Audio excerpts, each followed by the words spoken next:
আজকে বাংলাদেশের এমন একটা পর্যায়ে চলে আসছে যে মুহূর্তে বাংলাদেশের প্রত্যেকটা মানুষ হুমকির মধ্যে রয়েছে। বাংলাদেশ ইতিমধ্যে যত যুদ্ধ ক্লোহ বিরোধ ছিল তার সবকিছু মিটিয়েছে বাংলাদেশের ছাত্র জনতা এবং জনসাধারণরা।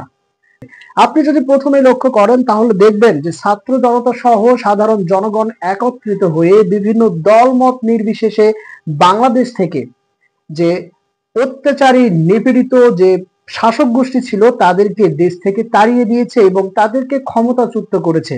এটা আসলে আমাদের ছাত্র সমাজ এবং সাধারণ জনতার ঐক্যবদ্ধের ফলে ঘটেছে।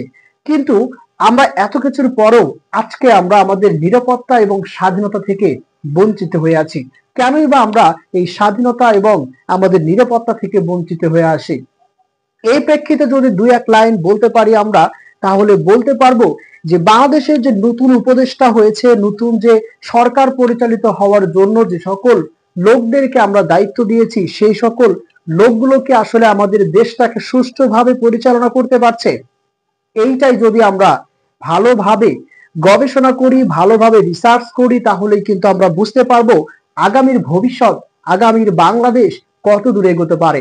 বর্তমানে আমরা যে রাজনীতিটা দেখতে পাচ্ছি, এটা কিন্তু আসলে আমরা যে রাজনীতি চেয়েছিলাম সেই রাজনীতি খুঁজে পাচ্ছি না। এটা আসলে ওই রাজনীতি, যে রাজনীতিটা আমাদের পূর্বে ছিল।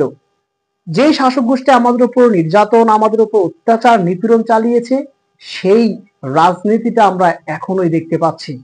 আমরা ছাত্র জনতা এবং বিভিন্ন দলের প্রধানদের কাছে আমরা বিনীতভাবে অনুরোধ করছি, আমরা আপনাদের প্রতি আস্থাশীল, আপনাদের সাথে আমরা দলমত নির্বিশেষে কাজ করতে চাই। সুতরাং আপনাদের কাছে আমরা করজোড়ে অনুরোধ করছি, আমরা সাধারণ যে জনগণ রয়েছি, আমরা যারা ছাত্ররা রয়েছি, আমরা আপনাদের কাছে নিরাপত্তা চাই। সুষ্ঠুভাবে এই দেশ পরিচালনা করার যদি আপনাদের কর্মক্ষমতা হারিয়ে ফেলেন, তাহলে অনায়াসেই আপনাদের ইচ্ছাকৃতভাবে আপনারা আপনাদের দায়িত্ব থেকে অব্যাহতি গ্রহণ করুন।